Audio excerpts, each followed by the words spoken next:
Nitong nakaraang linggo ay ibinalita ng Max Defense na nagsagawa na ng down payment ang Department of National Defense sa isang defense company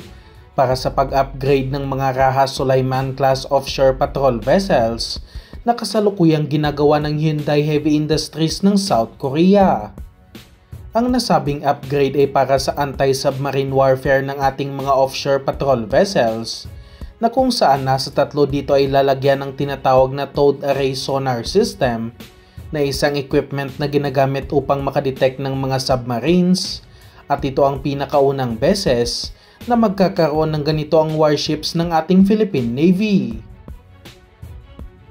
Ang bibilhin para sa ating mga Raha Sulaiman ay ang tinatawag na TRAPS o Towed Drillable Active Passive Sonar na sinasabing kayang makadetect ng submarine hanggang sa layong 80 kilometers. Ngunit kapag maganda ang kondisyon ng karagatan, ay umaabot pa ang detection range nito sa 150 kilometers. Napakalaking upgrade nito para sa ating mga bagong warships dahil matagal na rin itong pinaplano para sa ating mga Rizal class frigates, ngunit sa ngayon ay umaasa na lang muna ito sa nakakabit na hull-mounted sonar pati na rin sa AW-159 anti-submarine helicopter bilang pang-detect at panlaban na rin sa mga submarines. Kaya hindi na talaga pang patrolya lang ang ating mga Raha Sulaiman vessels, lalo na kapag nakabitan pa ito ng mga pinaplanong armas, at magiging halos ka-capable na nito ang ating mga Rizal class warships na isang frigate ng Philippine Navy. Sinabi ng Max Defense na inaasahang makakarating ang unang Raha Sulaiman warship bago matapos ang taong 2025 at armado pa lamang muna ito ng mga basic weapons tulad na lang ng Otomelara 76mm Super Rapid Gun na kung saan nakikita natin sa mga bagong warships ng ating Navy,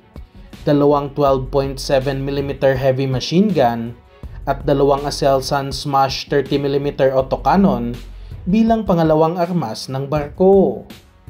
Limitado lang talaga ang firepower ng mga warships dahil binili ito bilang offshore patrol vessels lamang na kung saan magsisilbing tagabantay lamang ng ating mga coastline at pagpapalakas na rin ng presensya sa West Philippine Sea at hindi talaga panggiyera na klase ng warship. Ngunit sa mga naglabasang balita, mukhang hindi sasayangin ng Philippine Navy ang warship na ito at lalagyan pa ng mas maraming weapon system at magiging parang guided missile corvette na ang mga Raha Sulaiman vessels. Kabilang na nga sa sinasabing plano para dito ay ang paglalagay ng mga triple torpedo launchers dahil anong silbi ng mga ilalagay na towed array sonar kung walang mga torpedoes na magiging pangunahing armas ng warship laban sa mga submarine. Inaasahang ang K745 Blue Shark torpedoes ang ilalagay dito na katulad din sa ating Rizal class frigate at Miguel Malvar frigate na kung saan may range ng nasa 19 kilometers. Ang isa pang weapon system na sinasabing plano din ilagay sa warship at game changer talaga